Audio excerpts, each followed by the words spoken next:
다음 주일을 우리가 추수감사 주일로 하나님께 영광 돌리게 됩니다. 예년에 우리가 11월 셋째 주에 추수감사 주일로 하나님께 예배 드렸는데, 올해는 우리가 10월 마지막 주일에 하나님께 영광 돌리기를 원합니다. 여러분, 추수감사절 하면 1620년 메이플라워를 타고 신대륙 미국에 정착한 영국의 청교도들이 이듬해 가을 추수를 마치고 3일간 축제를 연대서 유래한 것입니다. 추수감사절이 되면 미국 교회에서는 스ኳ토를 기억하자라고 하는 운동이 일어납니다. 오늘 이걸 좀 여러분들에게 말씀을 드리고 싶어요. 청교도들이 매사추세츠 플리스모 항구에 도착하기 10여 년 전에 영국의 무역상들이 먼저 미국에 도착했습니다. 당시에 영국 무역상들은 미국의 원주민 인디안들을 잡아다가 스페인의 노예로 팔아넘겼습니다. 그 중에 스ኳ토라고 이름하는 청년이 끼어 있었습니다. 스페인의 사제에게 팔려서 교회에서 일하게 된 스ኳ토는 하나님의 은혜로 예수님을 믿고 그리스도인이 되었습니다. 그는 매일 3가지의 기도를 드렸습니다. 첫째, 고향에 다시 돌아가게 해달라고 하는 기도를 드렸고, 둘째, 자기를 잡아간 백인들을 원망하지 않고 오히려 그들과 협력하여서 고향 땅을 스페인처럼 살기 좋은 땅으로 만들 수 있기를 위해서 기도했고, 셋째, 자기 평생에 하나님께 감사하는 인생을 살게 해달라는 기도를 드렸다고 합니다. 스ኳ토는 고향으로 돌아가기 위하여서 사제의 허락을 받고 영국의 존 슬랜리라고 하는 가정의 집에서 일을 하다가 그의 극적인 도움을 받아서 고향 땅으로 돌아오게 되었습니다. 그가 떠난 지 10년 만에 귀향하게 되었습니다. 하지만 그가 돌아왔을 때는 전염병이 창궐하여서 가족과 친족들이 거의 모두 죽은 상황이었습니다. 그러나 그는 하나님을 원망하지 않고 남아있는 사람들과 함께 마을을 다시 재건하기를 위하여 그의 모든 것을 쏟아붓습니다. 이듬해 청교도들이 탄 메이플라워호가 미국 땅에 도착했습니다. 스ኳ토는 마을 사람들을 이끌고 나아가서 유창한 영어로 청교도들을 환영했고 그들의 정착을 도왔습니다. 청교도들은 정착한 지 1년이 지난 가을 추수 때 추수를 허락하신 하나님께 감사드리며 인디안들을 초청해서 함께 식탁에 앉아서 칠면조 요리를 먹으면서 스ኳ토에게도 감사를 표했다고 합니다. 그 후에 매년 추수 때가 되면 이런 행사를 가지곤 했는데, 이것이 바로 미국의 추수감사절의 시작이 되었습니다. 청교도들을 이끌었던 브래드퍼트 목사는 당시의 상황을 이렇게 일기에 기록으로 남겼습니다. 들어보십시오. 스ኳ토는 하나님이 우리를 위해 준비해 두신 특별한 존재다. 그는 우리에게 옥수수를 심는 법을 가르쳤고 낚시하는 방법을 가르쳐 주었으며 땅을 어떻게 일구어야 하는지 가르쳐 주었다. 그는 죽을 때까지 한순간도 우리 곁을 떠나지 않고 친구가 되어 주었으며 낯선 땅에서 생존하는데 필요한 모든 것을 가르쳐 주었다. 스ኳ토가 열병으로 죽음을 맞이했을 때 그의 입술에서 감사 기도가 흘러나왔다고 합니다.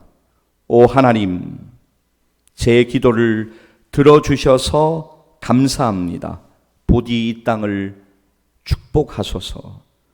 오늘날의 미국은 전적인 하나님의 인도하심을 믿으며 추수하게 됨을 감사했던 청교도들의 기도와 스ኳ토의 감사의 기적으로부터 시작되었다고 해도 과언은 아닐 것입니다.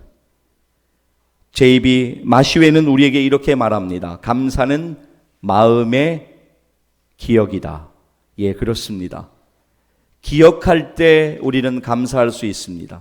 사랑하는 여러분, 오늘 주일 예배를 통해서 올 한 해 또 우리의 인생 가운데 하나님이 베풀어 주신 수많은 은혜들을 기억하면, 그리고 그것을 다시 한번 깨달으면 우리는 하나님의 은혜에 감사할 수밖에 없습니다. 감사는 하나님을 향한 우리의 신앙 고백입니다. 성경에 나오는 우리의 믿음의 선배들은 한결같이 감사하는 사람들이었습니다. 그 중에 다윗이 있습니다. 다윗은 전천후 감사하는 그런 신앙을 가지고 있었습니다. 평안하고 잘 나가고 일이 잘 풀릴 때뿐만이 아니라 고난받고 고통 중에 있을 때에도 여전히 하나님 의지하고 하나님께 다윗은 감사했습니다. 오늘 우리의 본문 역대상 29장은 역대상의 마지막 장입니다. 다윗은 임종을 눈앞에 둔 시간이었지만 다윗은 어떻게든 하나님께 마지막까지 순종하려고 지금 애쓰고 있습니다. 아들 솔로몬을 불렀습니다. 성전 건축에 관한 모든 것을 설명하고 이제는 자기는 하나님께 헌물 드리는 것으로 자기의 사명을 다하려고 하고 있습니다. 그래서 자신의 이 땅에서의 삶을 역대상 29장에서 하나님의 은혜 가운데 마감하고 있는 것을 우리는 만날 수가 있습니다. 오늘 우리의 본문 말씀, 우리가 아까 읽었던 말씀은 다윗의 감사 기도입니다.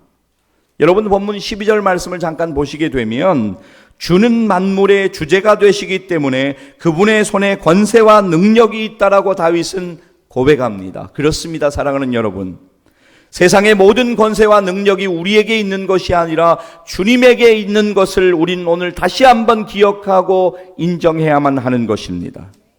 모든 자를 크게도 하시고 강하게도 하시고 만유의 주인 되시는 그분께 감사를 드리는 것은 그 모든 권세와 권능을 인정하는 신앙의 고백과도 같은 것입니다.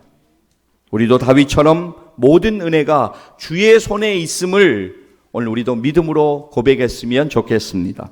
신앙생활은 하나님의 주권을 인정하는 것에서부터 출발합니다. 내가 아닙니다. 하나님께서부터 모든 것이 나온다라고 하는 것을 인정하는 것이 중요합니다. 그래서 우리의 신앙 고백의 핵심은 주님을, 예수님을 주님으로 고백하는 것입니다. 주라고 하는 말은 헬라어로 큐리오스, 주인, 왕이라고 하는 두 가지의 중요한 뜻을 가지고 있습니다. 우리가 예수님을 믿는다는 것은 그래서 예수님을 내 인생의 주인으로, 내 인생의 왕으로 고백하는 것을 의미합니다. 다시 말하면 내 인생의 모든 것이, 모든 것의 주인이 주님이시라는 고백이 우리 가운데 있어야 합니다. 나의 생명도, 나의 재물도, 나의 자녀도, 일터와 사업도, 우리가 섬기는 교회도 주님의 것이라는 믿음이 우리에게 반드시 필요합니다. 주님께서 주인으로서 왕으로서 우리의 삶을 다스리시며 통치하시도록 맡겨드려야 합니다. 그래서 우리가 가지고 끙끙대는 것이 아니라 자꾸만 맡겨드리는 것이 중요합니다. 어려울 때마다 더욱더 주님의 은혜를 구하고 맡겨드리기를 원합니다. 왜냐하면 우리의 인생은 그분의 섭리 가운데 있기 때문입니다. 여러분, 시편 127편 1절 말씀, 여러분이 아시는 말씀이지만 이 시간 우리가 같이 한번 읽기를 원하는데요. 여러분 이 말씀을 날마다 좀 묵상하셨으면 좋겠습니다. 이 말씀 우리가 붙잡아야 될 이유가 있습니다. 시편 127편 1절 말씀 우리 같이 한 목소리로 같이 읽겠습니다. 여호와께서 집을 세우지 아니하시면 세우는 자의 수고가 헛되며 여호와께서 성을 지키시지 아니하시면 파수꾼의 깨어있음이 헛되도다. 아멘. 그렇습니다. 하나님이 지키시지 않으면 우리가 하는 모든 것, 지키는 것 헛됩니다. 하나님이 은혜 주시지 않으면 우리가 하는 모든 일이 헛되다라고 성경은 분명하게 우리에게 말씀하고 있습니다. 사랑하는 여러분, 오늘 예배를 통하여 다시 한번 하나님께 더욱더 가까이 나아가기를 원합니다. 주님을 더욱 의지하십시오. 하나님의 은혜를 기억하고 그 은혜를 바라보면서 감사하는 예배 되시기를 주님의 이름으로 간절히 축복합니다. 윌리엄 위트라는 사람이 있습니다. 그는 우리에게 이렇게 말합니다. 오늘 사는 삶 자체가 기적이고 감사이다. 근데 우리가 이런 말을 들으면서 우리가 정말로 오늘 하루 사는 삶에 감사하며 살아가고 있는가 우리를 돌아볼 필요가 있습니다. 여러분 오늘 여러분이 호흡하고 또 여러분에게 건강 주셔서 오늘 예배의 자리로 나올 수 있음에 여러분 정말 감사의 기도를 하나님께 드리셨습니까? 여러분 오늘 하나님께 감사하고 있습니까? 우리의 감사는 아주 작은 것에서부터 시작할 수 있습니다. 감사할 때 하나님이 감사의 조건을 더하여 주실 것입니다. 제가 말하는 것이 아니라 성경에서 그것을 우리에게 계속적으로 강조하고 있습니다. 그래서 찰스 스펄전 목사님은 우리에게 이런 말을 합니다. 촛불을 보고 감사하면 전등불을 주시고 전등불을 보고 감사하면 달빛을 주시고 달빛을 보고 감사하면 햇빛을 주시고 햇빛을 보고 감사하면 천국을 주신다. 여러분, 우리는 감사할 수 있습니다. 작은 것에서부터 감사할 수 있습니다. 믿음으로 감사하면 하나님께서 감사의 일을 더하여 주실 것을 믿으시기를 바랍니다. 여러분, 오늘 우리의 본문 14절 우리가 주목해 보기를 원하는데요, 14절 하반절 말씀을 우리가 같이 한번 좀 읽기를 원합니다. 모든 것이라고 시작되는 말씀으로부터 함께 읽겠습니다. 모든 것이 주께로 말미암아 싸우니 우리가 주의 손에서 받은 것으로 주께 드렸을 뿐이니이다. 아멘. 여러분, 종종 우리가 하나님께 예물을 드리고 또 하나님 앞에 여러 가지 헌신을 드리면서 내가 헌신한다 이런 마음을 가질 때가 있어요. 특별히 우리가 하나님 앞에 헌금하고 헌신하고 예물 드리고 하는 가운데 내가 아껴서 절약해서 하나님께 드린다, 내가 수고해서 내가 벌었으니 당연히 내 건데 하나님께 드린다 생각할 때가 있습니다. 그래서 때로는 인색한 마음이 들고 아까운 마음이 들 때가 있습니다. 그러나 분명한 것은 내 손이 아무리 수고하고 노력해도 하나님이 도와주시면 우리의 인생은 아무것도 아니라고 하는 것입니다. 하나님께서 도와주시지 않으면 우리의 모든 수고가 헛되다라고 하는 것을 우리는 믿음으로 오늘도 우리는 기억할 필요가 있습니다. 모든 것이 주님께로부터 받은 것이라고 믿을 때 우리의 삶의 태도가 완전하게 달라질 것입니다. 모든 우리의 가진 것이, 우리가 누리는 이 은혜가 하나님께로부터 온 것이라고 하는 믿음이 참으로 중요합니다. 여러분, 물질의 복 받기 원하십니까? 물질의 복 받기 원하시지 않으세요? 우리는 다 물질의 복에 대해서 원하는 마음들이 있을 것입니다. 그것은 너무나 자연스러운 일입니다. 그러나 그것조차도 하나님께로부터 나오는 은혜임을 우리는 기억하고 믿음으로 인정할 필요가 있습니다. 물질의 복을 받는 것조차도 주님의 손에 달려 있습니다. 우리의 삶을 풍성하게 하시고 강하게 하시는 것도 하나님의 은혜입니다. 만물의 주인 되시는 주님을 인정하는 것, 그래서 내게 주신 모든 것이 주님으로부터 온 것임을 겸손하게 고백하는 주의 자녀들 다 되시기를 주님의 이름으로 간절히 축복합니다. 우리는 오늘 예배를 드리면서, 말씀을 드리면서 감사하며 살기를 작정해야 합니다. 오늘 여러분은 감사하며 살고 계십니까? 아니면 하나님의 은혜를 잃어버린 채 그냥 그렇게 살아가고 계십니까? 우리가 이런 말씀을 들으면, 특별히 오늘 감사에 대해서 여러분과 말씀을 나누고 있습니다. 우리의 대적 사탄이 여러분을 가만둘까요? 그렇지 않습니다. 믿음으로 대비하셔야 합니다. 감사하지 못하는 많은 일들을 만들어낼 것입니다. 많은 시험거리를 이 한 주간도 여러분에게 던질 것입니다. 그래서 우리의 믿음의 눈이 뜨여지는 것이 중요합니다. 모든 상황을 믿음으로 해석하고 바라보는 것이 중요합니다. 그러면 우리는 상황을 초월해서 하나님께 감사할 수가 있는 것입니다. 원수 사탄 마귀는 우리가 감사하지 못하도록 모든 것을 쏟아붓습니다. 구원의 은혜를 감사하지 못하게 하고, 우리의 인생에 허락하신 수많은 은혜를 감사하지 못하게 하고, 비교의식에 사로잡혀서 실패의 인생을 살다가 결국은 후회하게 만드는 것이 가장 큰 목표가 되는 것입니다. 여러분, 이 감사의 계절, 하나님을 향한 우리의 감사가 더욱 회복되기를 간절히 소망합니다. 겸손하게 하나님 앞에 나아가십시오. 그리고 최선을 다해 하나님께 감사하시기를 바랍니다.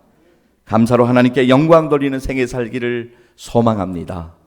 추수감사주일을 앞두고 이번 한 주간 우리가 특별 새벽 기도회로 화요일부터 토요일까지 함께 모여서 우리가 할 일이 무엇입니까? 하나님 앞에 엎드리는 것입니다. 하나님의 은혜를 구하는 것입니다.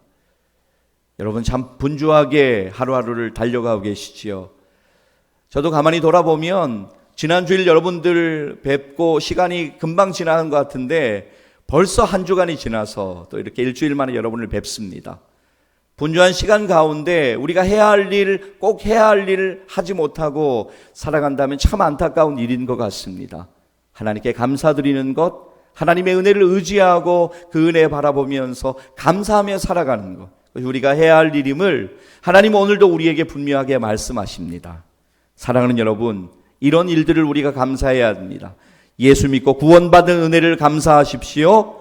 구원받고 하나님의 자녀로 천국의 소망 가지고 살게 된 은혜를 감사하십시오. 오늘 여러분을 여기까지, 이곳까지 인도하신 하나님의 은혜 감사하십시오. 시험과 어려움과 고난 중에도 감당할 힘 주셔서 오늘까지 살아가게 하신 하나님께 감사하십시오. 그리고 여러분이 기도하는 모든 일들 가운데 허락하신 모든 하나님의 은혜에 감사하시기를 바랍니다. 시편 116편 12절 보면 시편 기자 이렇게 고백합니다. 우리 같이 한번 읽겠습니다. 내게 주신 모든 은혜를 내가 여호와께 무엇으로 보답할까? 아멘. 여러분, 누가복음 17장을 보면 예수님께서 예루살렘으로 올라가시는 길에 사마리아와 갈릴리 사이로 지나가시다가 한 마을로 들어가시게 됩니다. 그런데 가만히 성경을 보면 예수님께서 그 마을에 가신 분명한 목적이 있습니다. 누군가에게 은혜를 주시기 위해서 그 마을을 들어가시게 되는데 10명의 나병 환자가 예수님을 멀리서 소리질러 부릅니다. 뭐라고 부르냐면 나를 불쌍히 여기소서, 우리를 불쌍히 여기소서라고 그들이 부릅니다. 예수님에게 당시의 법으로 부정하다고 여겼기 때문에 결코 나올 수 없었던 그들, 멀리서 주의 은혜를 구합니다. 예수님께서 10명의 나병 환자를 완전히 회복시켜 주신 은혜를 그들에게 베풀어 주셨지만 한 명만이 예수님에게 돌아와서 엎드려 예수님께 감사를 표합니다. 누가복음 17장 17절 말씀 보면 예수님 이렇게 말씀하십니다. 들어보십시오. 예수께서 대답하여 이르시되 10사람이 다 깨끗함을 받지 아니하였느냐? 그 9은 어디 있느냐? 저는 이 구절을 대하고 읽을 때마다 9 가운데 제가 들어가는 것 같아서 하나님 앞에 참 부끄럽습니다. 여러분들 오늘 하나님께 정말로 감사하며 살고 있습니까? 하나님이 베풀어 주신 그 은혜, 오늘 주님 우리에게 묻습니다. 그 9은 어디 있느냐? 주님께 나와 엎드려 감사했던 그 한 사람에게 주님이 이렇게 말씀하십니다. 누가복음 17장 19절 말씀인데요. 우리 같이 한번 읽겠습니다. 그에게 이르시되 일어나 가라, 내 믿음이 너를 구원하였느니라. 아멘. 우리는 중요한 2가지 단어를 기억하고 넘어갈 필요가 있습니다. 믿음이라고 하는 단어, 구원이라고 하는 단어입니다. 믿음으로 우리는 감사할 수 있습니다. 하나님의 놀라운 구원의 은혜를 입은 우리들, 하나님께 감사하며 살아야만 하는 것입니다.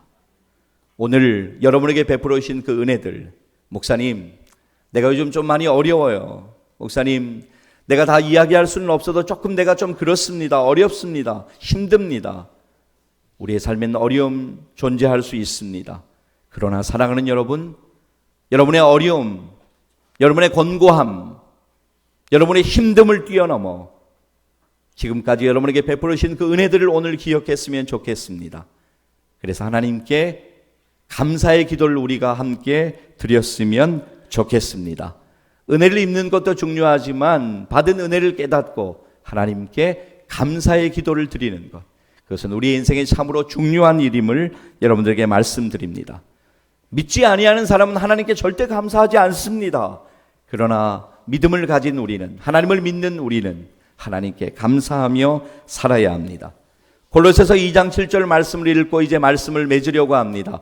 골로새서 2장 7절 말씀 우리 믿음으로 좀 붙잡았으면 좋겠습니다. 여기서 뿌리를 내리고 뿌리를 박으며 라고 하는 이 말은 예수님에게 뿌리를 내리며 라고 하는 의미입니다. 2장 7절 함께 읽겠습니다. 그 안에 뿌리를 박으며 세움을 받아 교훈을 받은 대로 믿음에 굳게 서서 감사함을 넘치게 하라. 아멘. 사랑하는 여러분, 미루지 마십시오. 감사를 미루지 마시고 오늘 하나님께 감사의 기도를 드리십시오.